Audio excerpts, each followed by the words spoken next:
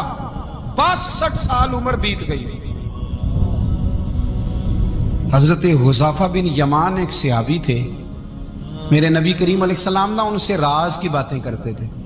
ہر بندے کا ہاضمہ ٹھیک نہیں ہوتا, سب سے راز کی بات نہیں کرنی چاہیے. حضرت حذیفہ بن یمان کہتے ہیں حضور راز کی باتیں بتاتے ہیں. مدینہ منورہ میں جو منافقین تھے ان کی لسٹ بھی نبی پاک نے حضرت حذیفہ بن یمان کو دی تھی. جب کوئی مشکوک آدمی مر جاتا نا تو صحابہ کہتے ہیں ہم دیکھتے اگر حضرت حذیفہ نے جنازہ پڑھا تو ہم بھی جنازہ پڑھ لیتے. نبی پاک نے بھی کچھ جنازے نہیں پڑھے. ترمذی میں ہے فرمایا عثمان سے جو بغض رکھے اس کا جنازہ نہیں پڑھیں گے. حضرت حذیفہ بن یمان اگر جنازہ پڑھتے تو لوگ پڑھتے, وہ نہ پڑھتے تو لوگ جنازہ نہ پڑھتے. حضرت حذیفہ بن یمان کہتے ہیں جناب عمر فاروق کی خلافت کے آخری ایام تھے, کچھ دنوں کے بعد وہ شہید ہو گئے. فرماتے آدھی رات کا وقت تھا, میں گھر میں سویا تھا بڑا بے فکر, اچانک میرے دروازے پہ دستک ہوئی, میں گھبرا کے اٹھا. اتنی رات کو کون آیا؟ کہتے ہیں قربان جاؤں دروازے پہ گیا تو امیر المومنین فاروق اعظم دروازے پہ. میں نے کہا عمر کوئی حکم تھا تو مجھے بلا لیتے. کہنے لگے میں نا امیر بن کے نہیں آیا, تیرا ویر بن کے آیا ہوں. امیر المومنین کی حیثیت سے سرکاری کام سے بلاتا تو وہاں بلاتا, مجھے ایک ذاتی کام پڑ گیا. کہتے میں نے عمر کو گھر کی اندر بلا کے چارپائی پہ بٹھایا. میں نے کہا حضور میں غریب آدمی میں کیا آپ کے کام آ سکتا ہوں؟ تو کہتے ہیں انہوں نے نا مجھے ساتھ بٹھا لیا, پھر میرا ہاتھ پکڑ لیا. کہنے لگے تو عمر کو جانتا ہے؟ عمر جھوٹ نہیں بولتا. تو جانتا ہے؟ عمر وعدوں کا پکا ہے. کہا حضور جانتا ہوں. کہا میں اس وقت آیا ہوں جب دیکھ بھی کوئی نہیں رہا. حضرت حذیفہ بن یمان کہتے ہیں پریشان ہو گیا, حضور پہلیاں نہ بجھوائے, مہربانی کر بتائیں کدھر آئے ہیں. حضرت عمر فاروق فرمانے لگے 62 سال کا ہو گیا ہوں, 63 میں چل رہا ہے, داڑھی سفید ہو گئی ہے, ال پک گیا, اٹھ فریدا ستیا, داڑھی آ گئی پور, اگا نیڑے آ گئی, پیچھا رہ گیا دور. اب نا اب قبر اشر کا معاملہ صاف نظر آنے لگا ہے. کہا حضور مجھ سے کیا چاہتے ہیں؟ حضرت عمر رو پڑے. کہنے لگے آج میں عشاء کے بعد نکلا ہوں تو نبی پاک کے صحابہ مجھے نیک کہہ رہے تھے. پھر میں نے بچوں کی ماں سے اور بچوں سے بھی پوچھا ہے, وہ بھی مجھ سے راضی ہیں. پر حذیفہ تیرے ساتھ نبی پاک راز کی باتیں کرتے تھے, سچ بتا کہیں عمر کا نام منافقوں میں شامل تو نہیں؟ سچ بتا ان منافقین میں تو شامل نہیں, کہیں اوپر سے تو نہیں سارا کچھ؟ حضرت حذیفہ بن یمان کہتے ہیں میں باپ کے مرنے پہ اتنا نہیں رویا جتنا عمر کے سوال پہ رویا. میں قدموں میں بیٹھ گیا. میں نے کہا نہیں عمر یہ تو میں نے نہیں سنا, لیکن یہ میں نے نبی پاک سے ضرور سنا ہے کہ میرے بعد اگر کوئی نبی ہوتا تو عمر ابن خطاب ہوتا. یہ میں نے اپنے کانوں سے سنا ہے کہ عمر جس گلی سے گزرے شیطان رستہ بدل جاتا ہے. یہ میں نے اپنے کانوں سے سنا ہے کہ 950 سال حضرت جبریل جناب عمر کی شان بیان کرے تو پھر بھی بیان نہیں ہو سکتا. یہ میں نے ضرور سنا. دوستو ساری زندگی حضرت عمر نے اگر دوسروں کا محاسبہ کیا تو اپنا اور اپنے بچوں کا بھی کڑا خیال رکھا, اپنی ذات پر بڑی توجہ دی. جو لوگ اپنا بھول جاتے ہیں نا, ہمیں اپنی صحت کا بڑا خیال ہے لیکن اپنی روحانی زندگی کا کوئی خیال نہیں ہے, قلبی زندگی کا کوئی تصور نہیں ہے. آپ یقین کریں موٹا آدمی کمزور ہونے کے لیے جدوجہد کر رہا ہے, کمزور طاقتور ہونے کے لیے, لیکن جس کو کتنے دن بیت گئے اللہ رسول کی یاد میں رویا ہی نہیں, کتنے دن بیت گئے نہ سننے کو دل ہی نہیں چاہا, جسے مہینوں بیت گئے اور قرآن پاک کی طرف نظر ہی نہیں گئی, وہ فکر مند ہی نہیں. زندگی زندہ دلی کا نام ہے, مردہ دل کیا خاک جیا کرتے ہیں. بھائی حضرت عمر کی زندگی دور حاضر میں ہمیں یہ سبق دیتی ہے کہ کڑی نگرانی رکھو اپنے پودوں کی, کڑا خیال رکھو اپنے ذاتی باغ کا, اور یہ جو تمہارے دل کی دنیا ہے یہ تمہاری روح کی زندگی ہے, اس کا محاسبہ کرتے رہو. نبی کریم علیہ السلام نے فرمایا اپنا حساب خود کر لو قبل اس کے کہ تمہارا حساب کیا جائے. اپنا حساب بولیے, اپنا حساب. ہم ساری دنیا کا حساب کرتے پھرتے ہیں, کوئی کہاں سے کماتا ہے کہاں کھاتا ہے, پر اپنا حساب حضور نے فرمایا حساب کر لو قبل اس سے کہ تمہارا حساب